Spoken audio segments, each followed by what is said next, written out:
Hello बच्चों।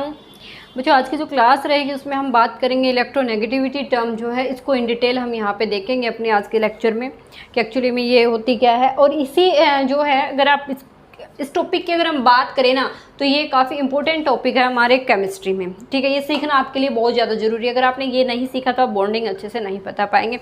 Polarity nature किसका होगा, नॉन पोलर किसका होगा, वो भी आप अच्छे से क्लियर नहीं कर पाएंगे। कोवेलेंट बॉन्ड कहाँ होगा, आयनिक बॉन्ड कहाँ होगा, ये भी आप नहीं बता पाएंगे। और अगर हम बेसिकली देखें बच्चों तो जो केमिस्ट्री 11th क्लास की केमिस्ट्री है ना वो कहीं ज़्यादा इम्पोर्टेंट है आगे आपके कंप्लीट फ्यूचर के लिए। ठीक है, अगर आपको केमिस्ट्री से ही कुछ करना है तो आपको 11th पे बहुत ज़्यादा फोकस करना होगा। आपको ये छोटे छोटे पॉइंट्स जो मैं आपको यहाँ पे वीडियोस में बता रही हूँ सीखने होंगे कि एक्चुअली में इलेक्ट्रोनेगेटिविटी क्या होती है, इलेक्ट्रोनेफिनिटी क्या होती है। जैसे मैंने आपको रेडियाई बताई थी कुछ एक। अभी एक पार्ट और भी इसका बहुत इंपॉर्टेंट रहता है जो मैं इससे नेक्स्ट वीडियो में आपको दूंगी। स्क्रीनिंग इफेक्ट, शील्डिंग इफेक्ट जिनको हम बोलते हैं, वो काफ़ी इंपॉर्टेंट है, वो समझना भी आपके लिए बहुत ज़्यादा ज़रूरी है। तो आज की क्लास में आप फोकस करेंगे ओनली ऑन इलेक्ट्रोनेगेटिविटी कि एक्चुअली में इलेक्ट्रोनेगेटिविटी होती क्या है। और जो बच्चे फर्स्ट टाइम वीडियो को देख रहे हो चैनल को सब्सक्राइब करना ना भूलें, साथ में बेल आइकन को प्रेस करें और वीडियो को लाइक करना भी ना भूलें। चलो हम स्टार्ट कर देते हैं इलेक्ट्रोनेगेटिविटी। तो देखो बच्चों, इलेक्ट्रोनेगेटिविटी जो है ये हमें कोवेलेंट बॉन्ड है या फिर आयनिक बॉन्ड है, टोटली डिपेंड ऑन इलेक्ट्रोनेगेटिविटी। अगर हम कोवेलेंट नेचर की बात करते हैं या फिर किसी भी दो एलिमेंट के बीच में, फॉर एग्जांपल भाई आपके पास कोई भी दो एलिमेंट है ए बी, ठीक है, इनके बीच में बॉन्ड जो है कोवेलेंट है या आयनिक है, कैसा बॉन्ड रहेगा ये हमें कौन बताएगा, इनकी इलेक्ट्रोनेगेटिविटी। कौन बताएगा? इलेक्ट्रोनेगेटिविटी वैल्यू बताएगी इनकी। ठीक है, अब इलेक्ट्रोनेगेटिविटी वैल्यू हम यहाँ पे 2 मेथड से निकालने भी सीखेंगे, बट पहले इसको समझ लीजिए एक्चुअली में ये होता क्या है। देखिए कोवेलेंट क्या होता है, सबसे पहले तो हमें ये समझना है।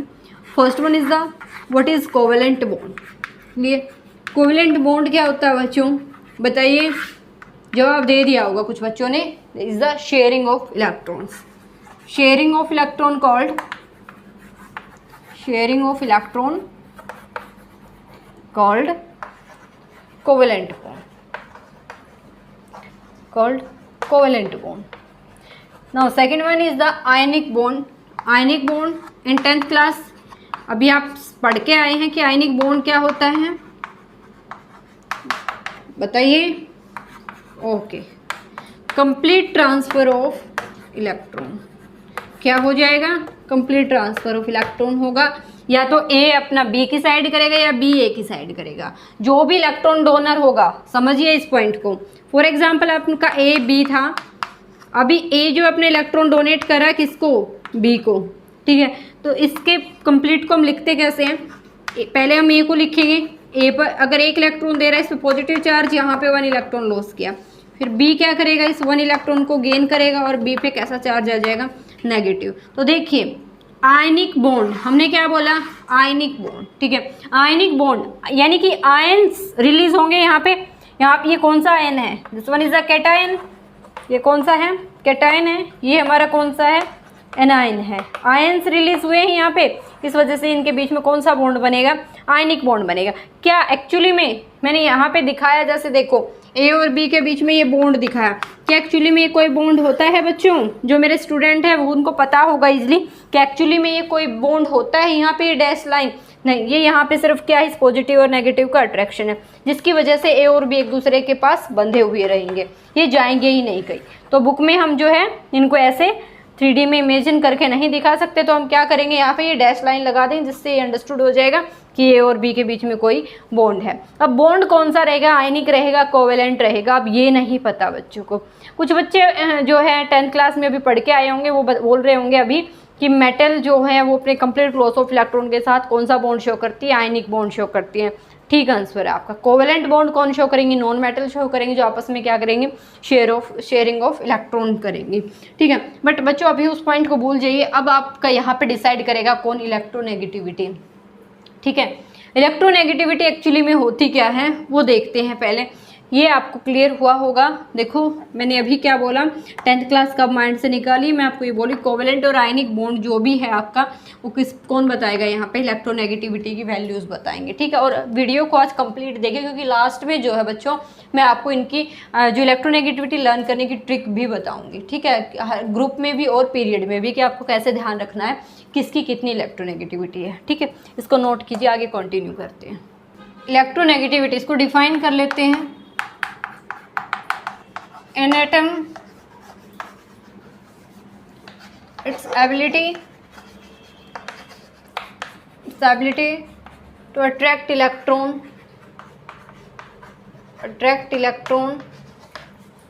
from it toward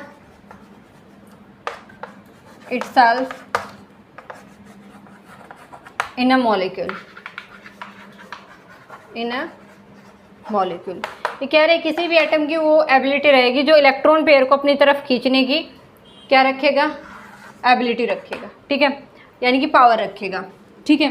अब देखो इलेक्ट्रॉन नेगेटिविटी क्या होगा, अट्रैक्शन, इलेक्ट्रॉन को अट्रैक्ट करने की पावर, आप यहाँ से ये समझेंगे इलेक्ट्रॉन को अपनी तरफ अट्रैक्ट करने की पावर हमारी क्या होती है, इलेक्ट्रोनेगेटिविटी होती है बच्चों, समझ में आया। इलेक्ट्रोनेगेटिविटी क्या होगी, इलेक्ट्रॉन को अपनी तरफ अट्रैक्ट करने की, यानी कि अपनी तरफ खींचना है, ठीक है। अब यहाँ पे हमने बात की इन मॉलिक्यूल, आप यहाँ पे देखो सेम आपने एटम लिया, यहाँ पे हाइड्रोजन, यहाँ पे हम कैसे पता लगाएगा किसकी पावर ज़्यादा है, that's not possible because both are same nature, this one hydrogen, this one also hydrogen. तो ये कैसा बॉन्ड शो करता है, यहाँ पे there is a covalent bond. कौन सा बॉन्ड रहेगा, कोवेलेंट बॉन्ड रहेगा। इसका नेचर कौन सा रहेगा इस बॉन्ड का, नॉन पोलर नेचर। अभी ये एक और नई बला आ गई हमारे सिर पे, नॉन पोलर क्या होता है ये भी मैं अभी आपको बताती हूँ कि नॉन पोलर और पोलर नेचर क्या होता है। अभी इससे पहले आप एक और मॉलिक्यूल देखें, जैसे कि यहाँ पे आपका आ गया HF। इस केस में बच्चों मैं ये बोलती हूँ फ्लोरीन जो है इसके इलेक्ट्रॉन पेयर को अपनी तरफ खींचेगा, इस पर नेगेटिव चार्ज आएगा, इस पर पॉजिटिव चार्ज आएगा। ध्यान से समझना, मैं ये कह रही हूँ जो फ्लोरीन है ये इलेक्ट्रॉन को खींचेगा हाइड्रोजन से अपनी तरफ, ठीक है। देखो हाइड्रोजन के पास 1 इलेक्ट्रॉन है भाई आउटर शेल में, फ्लोरीन के पास है 7 इलेक्ट्रॉन।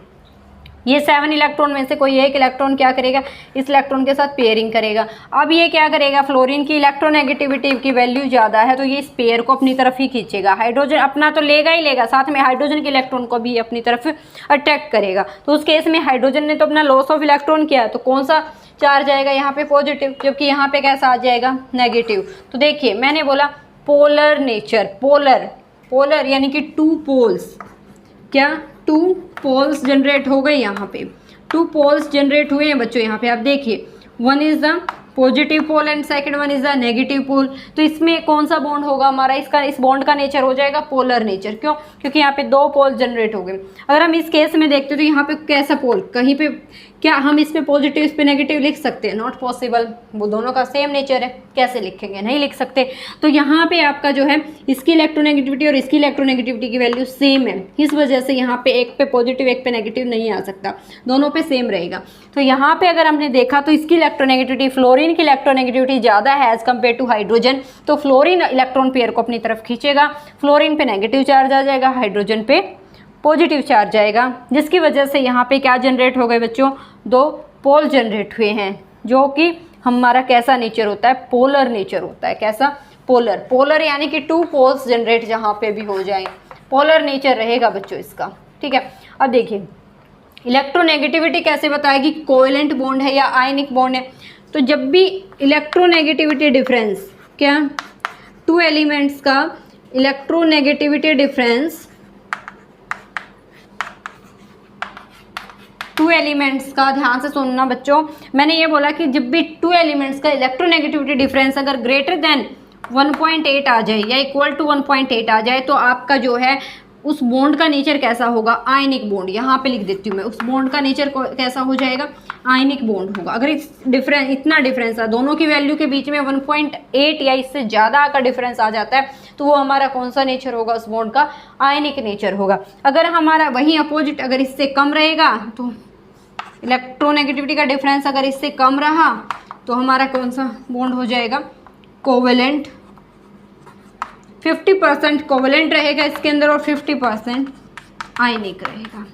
समझ रहे हैं, यानी कि हम कंप्लीटली उसको कोवेलेंट भी नहीं बोल सकते और कंप्लीटली हम उसको आयनिक भी नहीं बोल सकते। या फिर हम इसको क्या लिख दें कि जो जिसका इलेक्ट्रोनेगेटिविटी डिफरेंस हमारा इक्वल टू 1.7 आ जाए, 1.7 फिक्स कर सकते हैं हम इसको, 1.7 आ जाए तब भी हमारा क्या रहेगा 50% कोवेलेंट और 50% आयनिक बॉन्ड वहाँ पे रहेगा, दोनों का नेचर वहाँ पे आ जाएगा।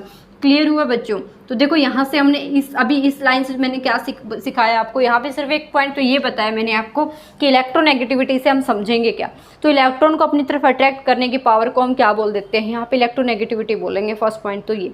अब मैंने बोला कि कोवेलेंट बॉन्ड और आयनिक बॉन्ड कौन डिसाइड करेगा, इलेक्ट्रोनेगेटिविटी डिसाइड करेगा। हमने अभी यहाँ से देखा, देखो यहाँ से देखा हमने, जब भी दो एटम्स के बीच में अगर इलेक्ट्रोनेगेटिविटी का डिफरेंस 1.8 से ज़्यादा आ जाता है या 1.8 के इक्वल आ जाता है तो आपका बॉन्ड कौन सा रहेगा, आयनिक बॉन्ड रहेगा। अगर हमारी वैल्यू 1.7 या इससे भी कम आती है तो हमारा जो बॉन्ड का नेचर कोवेलेंट और आयनिक, यानी 50% कोवेलेंट और 50% आयनिक।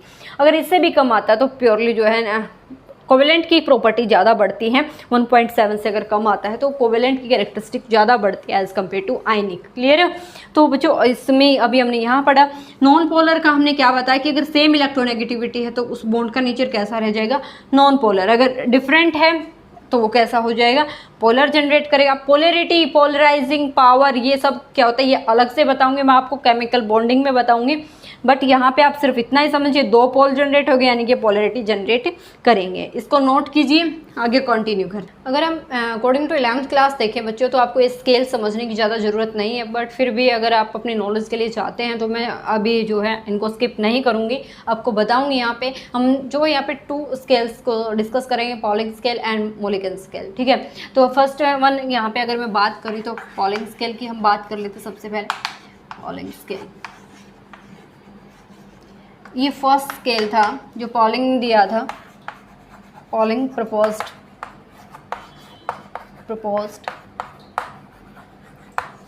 First scale on electronegativity. Electronegativity को कैलकुलेट करने के लिए इसने अपना सबसे पहला जो है स्केल प्रपोज किया था। ये स्केल जो किसके बेस पे था, the scale based on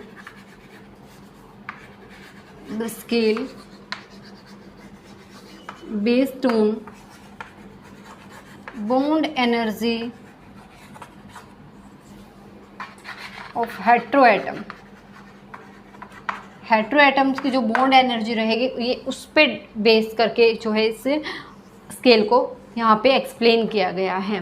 heteroatom like EAB यानी कि bond energy of AB, like जैसे HF आपने लिया, ठीक है, उसने ये कहा है कि ये हमारा जो एक्चुअल बॉन्ड एनर्जी जो रहेगा वो हमारा किसके इक्वल रहेगा, जो इनका रियल जो बॉन्ड एनर्जी जैसे AA के और EB के, बॉन्ड एनर्जी ऑफ BB और बॉन्ड एनर्जी ऑफ A, इनका पावर हाफ, यानी कि इनका मेन डिफरेंशियल के हाफ रहेगा, यानी कि ये हमारा एक्चुअल जो रहेगा ये हमारा क्या रहेगा, ज़्यादा रहेगा इससे। क्लियर हो रहा है? आप देख सकते हैं यहाँ पे मैंने क्या लीजिए, यहाँ पे the actual bond energy is more than the geometric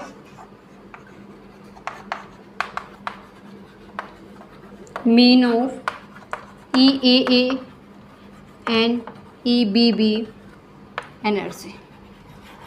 clear? यहाँ पे मैंने इस फॉर्मूले के अकॉर्डिंग ये समझाया है। क्लियर है?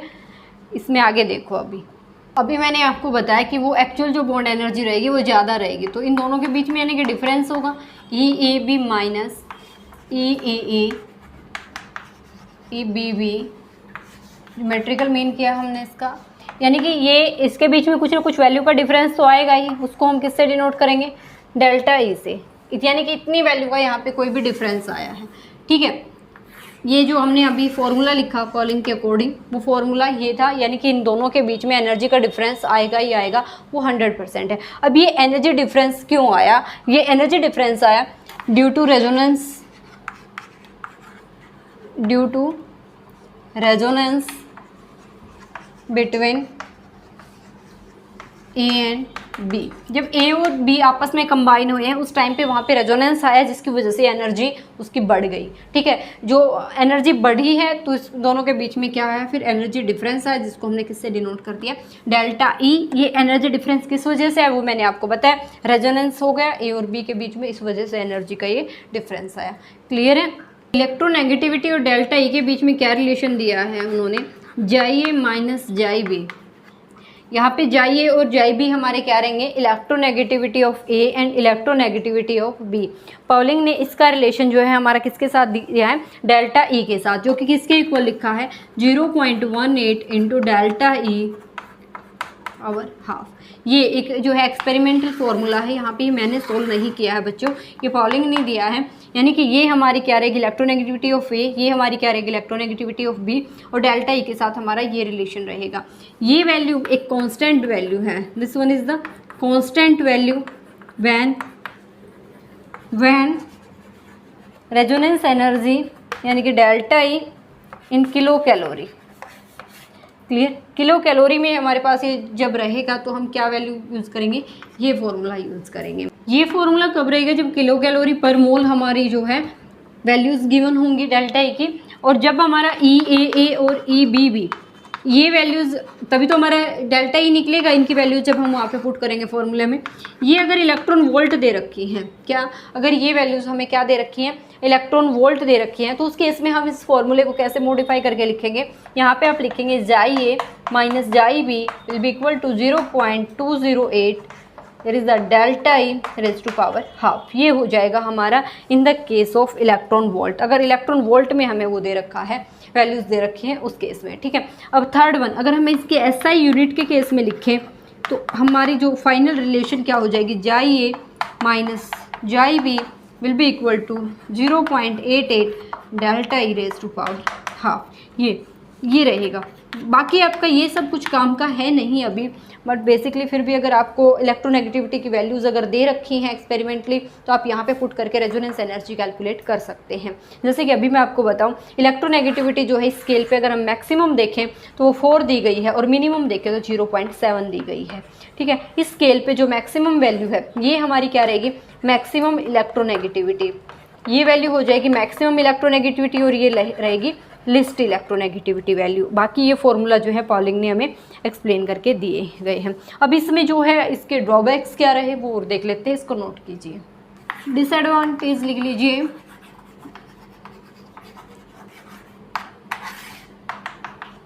इसकी एक डिसएडवांटेज हमने बेसिकली देखी है, not known accurate bond energy. यहाँ से जो है हमें एक्यूरेट बॉन्ड एनर्जी का ही नहीं पता तो आगे हम फॉर्मूले में अप्लाई कैसे करेंगे, तो यहाँ पे ये प्रॉब्लम आई है। नेक्स्ट वन अगर हम बात करें तो वो हमारा कौन सा रहेगा, मोलिकेन स्केल जो है ये भी हमारा इसी से रिलेट रहेगा। इसको और देख लेते हैं ये क्या।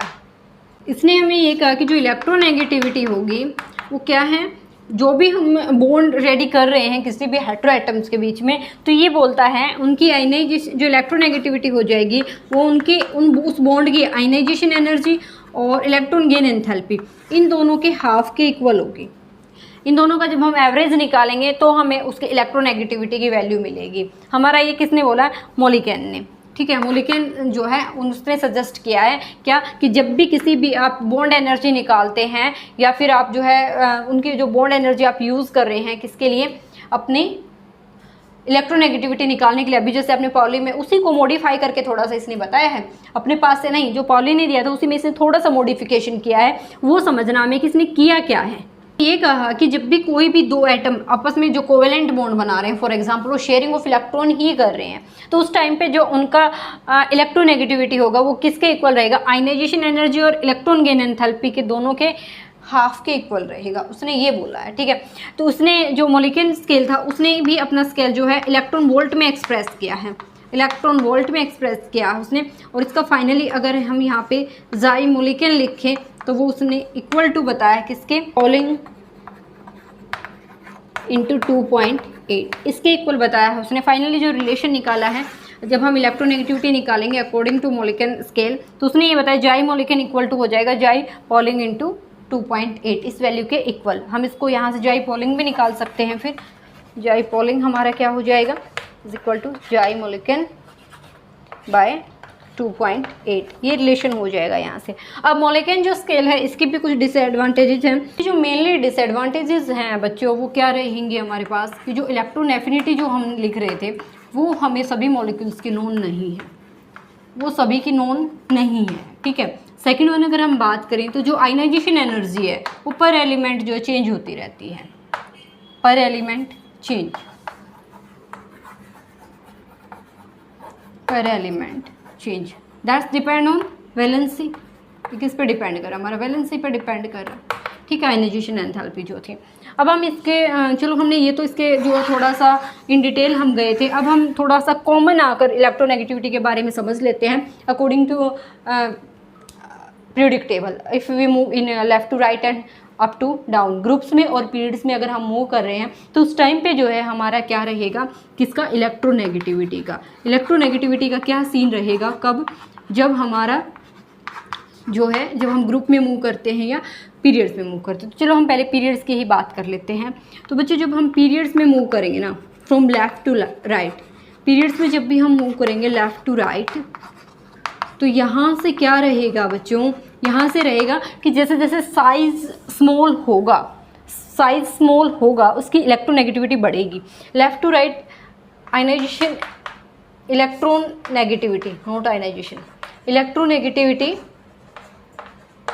इंक्रीजेज। मैंने ऐसा क्यों बोला, ये इंक्रीज क्यों होगी, जैसे देखो आप किधर से बात करें, हम lithium, beryllium, boron, carbon, nitrogen, oxygen, fluorine, हम यहाँ बात कर रहे हैं अभी, ठीक है, लेफ़्ट टू राइट। जब फ्लोरीन तक हम जाते हैं तो फ्लोरीन की मैक्सिमम जो इलेक्ट्रोनेगेटिविटी होती है, ऐसा क्यों होता है, फ्लोरीन की सबसे हाईयर इलेक्ट्रोनेगेटिविटी क्यों हुई, हमें वो समझना है। क्या हुआ बच्चों, फ्लोरीन का जो है साइज स्मॉल हो गया इधर आते आते, ठीक है, ये स्मॉल साइज हुआ तो न्यूक्लियर इफेक्ट बढ़ा, इसका क्या बढ़ा, न्यूक्लियर इफेक्ट बढ़ा। न्यूक्लियर इफेक्ट बढ़ने से ये सामने वाले जैसे यहाँ पे हाइड्रोजन आ गया, इससे इजीली इलेक्ट्रॉन को अपनी तरफ खींचेगा। इसकी इलेक्ट्रोनेगेटिविटी की वैल्यू जो है 4 होती है, सबसे मैक्सिमम हमारी फ्लोरीन की ही होती है, ठीक है। तो जो हाइड्रोजन होता है उससे इलेक्ट्रॉन को इजीली निकाल लेगा, क्यों, क्योंकि इसका साइज स्मॉल हो गया। साइज स्मॉल हो गया तो इलेक्ट्रॉन को अपनी तरफ खींचने की कैपेबिलिटी, इसकी पावर बढ़ जाएगी, पावर बढ़ेगी ना, इसके जो है पावर काफ़ी ज़्यादा हो जाएगी इलेक्ट्रॉन को अपनी तरफ अट्रैक्ट करने की, क्यों, due to small size, nuclear effect बढ़ रहा है। अगर हम फिर इसी ग्रुप में अगर फ्लोरीन, क्लोरीन, ब्रोमीन, आयोडीन, अगर इसी ग्रुप में बात करें तो आयोडीन की इलेक्ट्रोनेगेटिविटी सबसे कम रहेगी, क्यों, इसी ग्रुप का मेंबर है फिर भी इसकी क्यों रहेगी कम, due to large size, due to large size. इसका साइज इतना बढ़ जाएगा कि इलेक्ट्रॉन को अपनी तरफ खींच ही नहीं पाएगा, साइज इसका काफ़ी बढ़ जाएगा जिससे इलेक्ट्रॉन को अपनी तरफ खींच नहीं पाएगा। क्लियर हो रहा है। तो यहाँ से अगर आप देखेंगे तो जब आप पीरियड में लेफ्ट टू राइट मूव करेंगे तो इलेक्ट्रोनेगेटिविटी बढ़ेगी, उधर हमारी कम रहेगी मेटल्स की, नॉन मेटल्स में इधर आते आते फ्लोरीन की सबसे मैक्सिमम होती है। और जब आप अप टू डाउन जाएंगे तो साइज बढ़ने से इलेक्ट्रोनेगेटिविटी बढ़ने का कोई चांस ही नहीं, क्यों, क्योंकि न्यूक्लियर इफेक्ट कम हो जाएगा उस केस में, और न्यूक्लियर अगर इफेक्ट कम होगा तो इलेक्ट्रॉन को खींचने की पावर भी क्या हो जाएगी, उधर कम हो जाएगी। क्लियर है बच्चों। तो अब इसको जो है मैं आपको जो बोल रही थी कि मैं आपको ट्रिक दूंगी, अब वो ट्रिक बताने का टाइम आ गया और आप उसको नोट भी करेंगे। चलो हम वो लिख लेते हैं, हाइड्रोजन लिख लेते हैं यहाँ पे। So lithium, beryllium, boron, carbon, nitrogen, oxygen, fluorine, जो ज़्यादा यूजफुल एलिमेंट है सिर्फ हम उनके बारे में डिस्कस करेंगे। There is a sodium, magnesium, aluminium, sulphur, phosphorus, sorry there is a silicon, there is sulphur, there is chlorine. Okay, अब देखिए इसकी जो इलेक्ट्रोनेगेटिविटी होगी वो आपको ध्यान रखनी है, इसकी होती है 2.1, यहाँ पे होती है 1। क्लियर। अब इस 1 में लिथियम, हाइड्रोजन, लिथियम, सोडियम आपको 3 की ध्यान रखनी है।